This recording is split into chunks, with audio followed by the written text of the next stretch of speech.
Trading பண்ணுறதுக்கு ஏற்ற ஸ்டாக்ஸை பற்றி நம்ம இந்த வீடியோவில் நம்ம பார்க்க போகிறோம். சரி, அதுக்கு முன்னாடி நீங்கள் சப்ஸ்கிரைப் பண்ணாமல் இருந்தீங்கன்னா சப்ஸ்கிரைப் பண்ணிடுங்க. ஃபஸ்ட்டு நம்ம பார்க்க போகிறது என்னன்னு பார்த்தீங்கன்னா கிரீவ்ஸ் காட்டனுங்கிற ஒரு ஷேர் தான். இது பார்த்தீங்கன்னா ஒரு ஸ்மால் கேப். ஏன்னா டெக்னிக்கல் அனலைஸ் பார்த்தீங்கன்னா ஒரே மாதிரியே இருக்கும். எப்போலேருந்துன்னு பார்த்தீங்கன்னா 2015 அப்படியே தான் இருக்குது. 15 இப்போ வரைக்கும் பார்த்தீங்கன்னா ஒரே ப்ரைஸ் பேட்டர்னில் தான் ட்ரேட் ஆகிட்டு இருக்குது. அதாவது பார்த்தீங்கன்னா சப்போர்ட் பாயிண்ட் எப்போன்னு வருதுன்னு பார்த்தீங்கன்னா ஒரு 130 கீழே போணுச்சுன்னா கரெக்டாக சப்போர்ட் பாயிண்ட்டு கிட்ட வருது. ஸ்ட்ராங்கான சப்போர்ட்டு இது பாருங்கள். எப்போ பார்த்தாலும் 130 அது கீழே போணுச்சுன்னா நீ வாங்குற மாதிரி காட்டுறாங்க. அதுக்கப்புறம் மேலே எவ்வளோ போகுதுன்னு பார்த்தீங்கன்னா ஒரு 170 வரைக்கும் போகுது.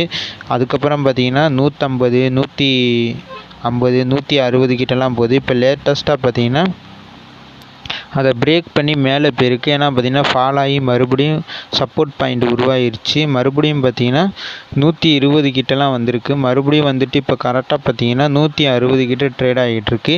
இப்போ பார்த்தீங்கன்னா சப்போர்ட் அதாவது ரெசிஸ்டன்ட் பாயிண்ட்டை வந்து பிரேக் பண்ணி மேலேயே ட்ரேட் ஆகிட்டுருக்கு. இது எப்போ கீழே வந்து 110க்கு போகுமா இல்லை இங்கேருந்து பார்த்தீங்கன்னா மறுபடியும் 170 கிட்ட போகுமான்னு தெரியாது. அதனால் வெயிட் பண்ணுங்கள். அதுக்கப்புறம் பார்த்தீங்கன்னா எப்போ வாங்குற மாதிரி காட்டுறாங்கன்னு பார்த்தீங்கன்னா கரெக்டாக பார்த்தீங்கன்னா 120 கிட்ட காட்டுறாங்க.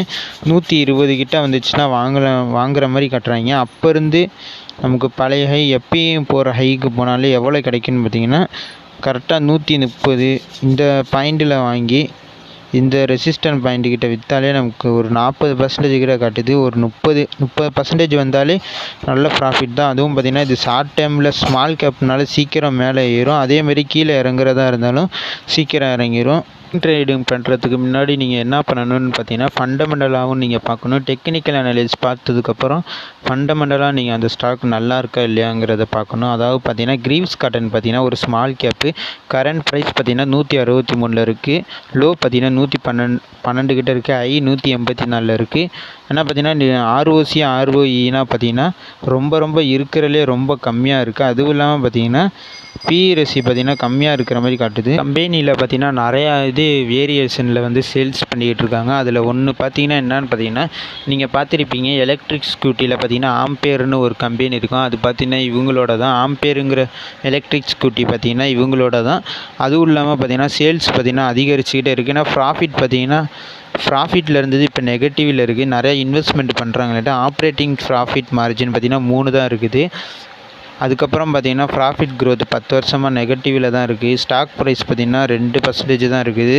அதுவும் இல்லாமல் ஈக்விட்டி கேபிட்டல் பார்த்திங்கன்னா கம்மியாக தான் இருக்குது.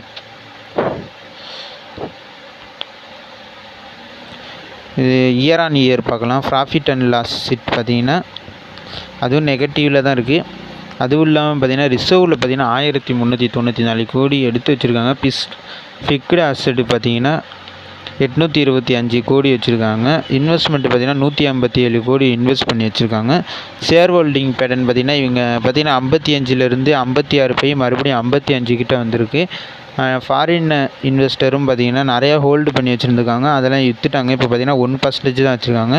டிஐயும் பார்த்திங்கன்னா 13 கிட்டலாம் இருந்தது. 13, 9, 4 ஆகி இப்போ 3 கிட்ட இருக்குது. மக்கள்கிட்ட தான் பார்த்திங்கன்னா நிறையா இருக்குது. இல்லை மக்கள்கிட்ட பார்த்திங்கன்னா 39% மக்கள்கிட்ட தான் இருக்குதுன்னு நினைக்கிறேன். பந்தன் பேங்க்கோட டெக்னிக்கல் அனலிஸ் பார்த்திங்கன்னா உங்களுக்கே தெரியும். அப்படியே கீழே போகிற மாதிரியே காட்டுவாங்க. அதுவும் இல்லாமல் பார்த்திங்கன்னா சப்போர்ட் பாயிண்ட் எடுத்து போகிற மாதிரி காமிச்சிட்ருப்பாங்க.